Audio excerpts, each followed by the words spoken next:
এটার দ্বারা বোঝাচ্ছে উনি সংখ্যালঘুদের কতটা ভালোবাসেন। মেকি ভালোবাসা। এইবারে সংখ্যালঘুদের আমি বলবো, আপনারা যে পীর সাহেবের ভক্ত ওখানে যে যান, কাসেম সিদ্দিকী সাহেব তাকে অসম্মানিত করলো। আপনারা যদি রুখে না দাঁড়ান, আপনারা যদি এর প্রতিবাদ না করেন, মাঠে ময়দানে যদি না নামেন, তাহলে কিন্তু আপনাদের সংখ্যালঘুদের কঙ্কাল বার হয়ে যাবে একটা দিন। তখন সংখ্যালঘুদের আর কোনো অস্তিত্ব থাকবে না এই পশ্চিমবঙ্গ থেকে। সংখ্যালঘুদের ভোট দেবেন, আবার সংখ্যালঘুদের মেকি ভালোবাসা দেখাবেন, এটা মাননীয় মুখ্যমন্ত্রীর কাছে আশা করা যায় না। আজকে মুখ্যমন্ত্রী মমতা বন্দ্যোপাধ্যায় দীর্ঘ ঘন্টা ধরে বক্তব্য রাখলেন, কিন্তু সেই বক্তব্যে সংখ্যালঘুদের কোনো জ্বলন্ত ইস্যু নিয়ে কথা বললেন না। বিশেষ করে উনি বলেছিলেন ওয়াকাবের বিরোধী, সেই ওয়াকাব নিয়ে একটা শব্দ উচ্চারণ করলেন না। শুধু উনি বললেন যে ওবিসি নিয়ে আপনারা চিন্তা করবেন না, আর সংখ্যালঘুরা আপনারা বিজেপির কথা শুনবেন না। কি বলবেন? রীতিমতো সংখ্যালঘুদের একেবারে যেন পাশ মারিয়ে চলে গেলেন। দেখুন, এটা শুরু হয়েছে বেশ কিছুদিন আগে থেকে। মানে ওয়াকআপ যখন ওনার বলার এখতিয়ার নেই যে ওয়াকআপ তোমরা দিল্লিতে গিয়ে করো, তাহলে এই যে বাঙালি খেদাচ্ছে, তাহলে ওটা আপনি উড়িষ্যা মহারাষ্ট্রে গিয়ে করুন। সংখ্যালঘু বলে আন্দোলন করবে বলে সে আন্দোলনে আপনার দিল্লি আপনার উপরে খেপে যাবে বলেই। এইবারে এই জিনিসটা যে সংখ্যালঘুর কতটা প্রীতি ওনার, সেটা আজকের ওনার ভাষণের মধ্যে বোঝা গেছে। যে মাদ্রাসা উন্নয়ন নিয়ে কি কথা বলেছে, 33খানা মাদ্রাসা বন্ধ হয়ে গেছে, সেই নিয়ে কোনো কথা বলেছেন উনি। সরকারি যে মাদ্রাসা, গভর্নমেন্ট অ্যাডেড মাদ্রাসার যে শিক্ষক গ্রুপ ডি, সেটা বহুদিন আটকে আছে, সেই নিয়ে কোনো কথা বলেছেন? বা একটা মন্দির তৈরি করবেন আরেকটা বললেন, ঠিক আছে, সেটা নিয়ে আমার কোনো অসুবিধা না, আমরা বাঙালি হিন্দু মুসলিম একসঙ্গে থাকি, যেখানে মন্দির সেখানে মসজিদ, এটা আমাদের সহাবস্থান বাঙালিদের।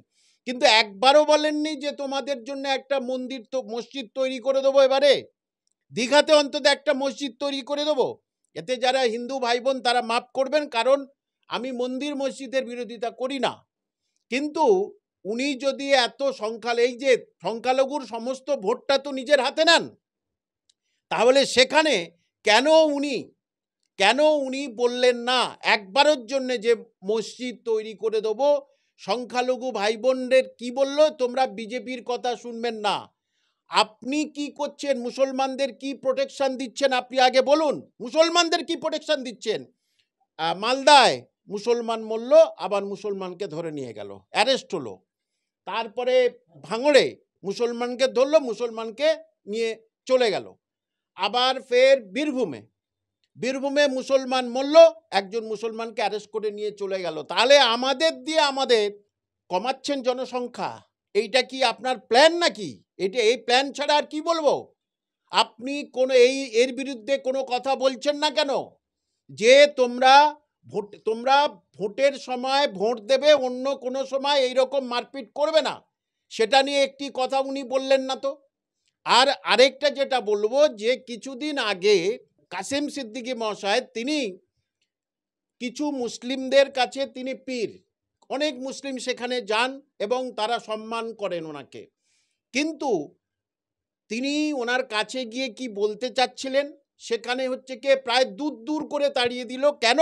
একদম আমরা কালকে যখন দেখলাম যে মুখ্যমন্ত্রীর সঙ্গে যখন ঢুকলেন পুরো মঞ্চ পরিদর্শন করতে, কয়েক সেকেন্ডের মধ্যে কাসেম সিদ্দিকীও ঢুকলেন, তার সঙ্গে কথা বলতে যাচ্ছিলেন, রীতিমতো তাকে হটিয়ে দেওয়া হলো এবং তার সিকিউরিটি রীতিমতো তাকে ধরিয়ে ধাক্কা দিয়ে চন্দ্রিমা ভট্টাচার্যের ওই সাইডে পাঠিয়ে দিলেন। কি বলবেন?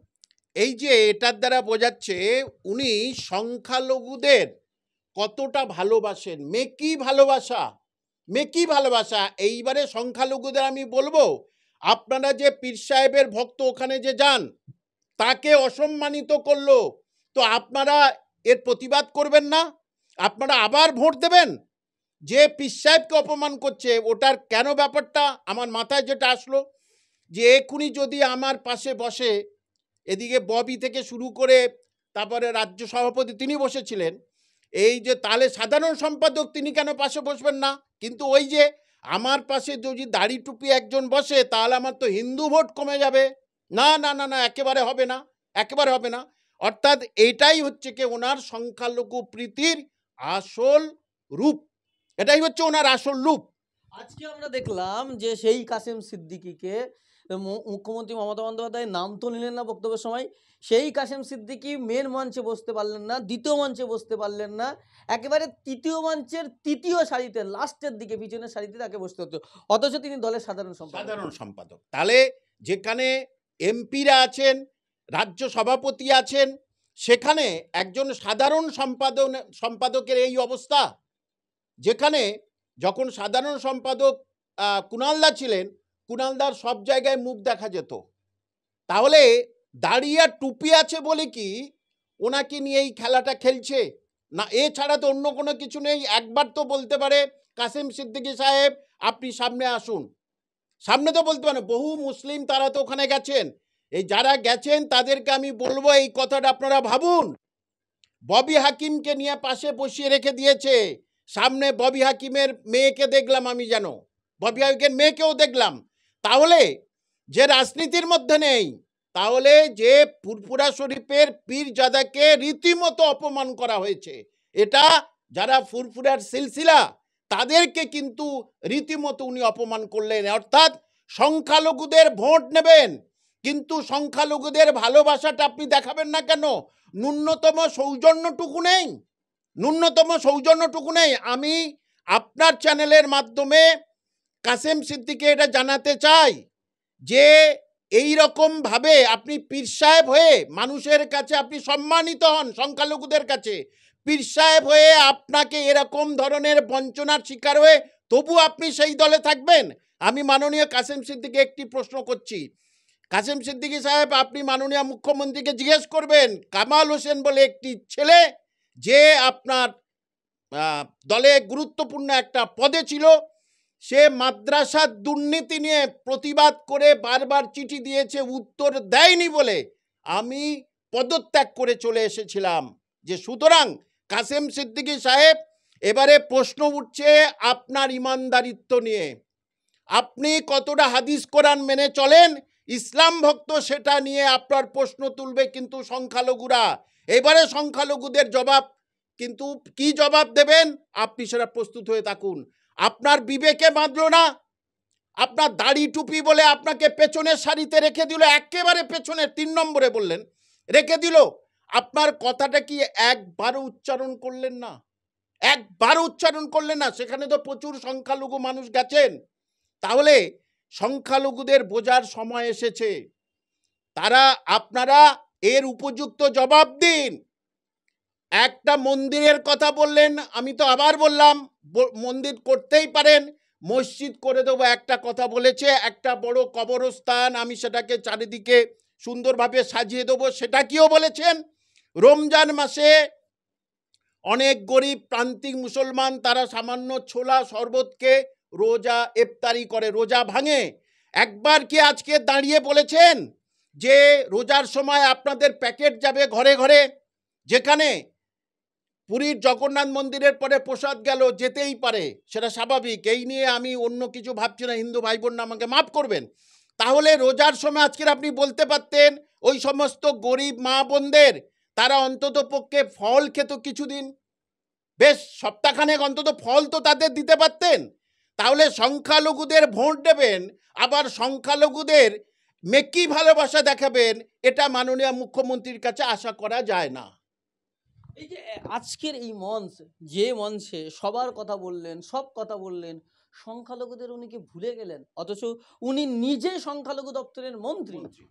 ওইটাই তো বললাম, মাদ্রাসা, এই যে 10,000 মাদ্রাসা একবারও কথা বললেন না। আপনি তো বলেছিলেন 10,000 মাদ্রাসা করে দেবো, কি হলো?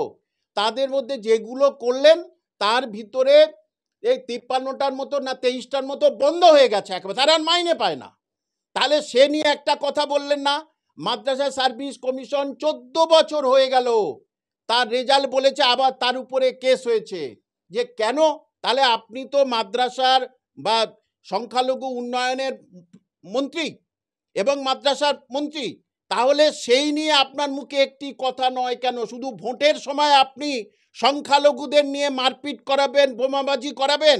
আজকের কেন আপনি বললেন না আপনারা বোমা বন্দুক ছেড়ে দিন, আপনারা বই পেন খাতা কলম নিয়ে পড়াশোনা করুন, সেটা কিন্তু একবারও আপনি বললেন না। আরেকটা কথা, কীরকম অদ্ভুতভাবে হিসাব বললেন 40% নাকি বেকারত্ব কমেছে। এই বেকারত্ব কত কমেছে সে বেকাররা দেখে হাসছে যে বেকারত্ব কমেছে না বেকারত্ব আরো বেড়েছে। উনি ওনার মতো বলে গেলেন আর মানুষ শুনলেন। কিন্তু যারা এই সম্বন্ধে জানে তারা খুব ভালো করেই জানে যে বেকারত্ব দিনের পর দিন বাড়ছে, সেটা উনি জানেন। এই 26,000 চাকরি চলে গেছে, 32,000 যাব অবস্থা, সেটা উনি ভালো করে জানেন।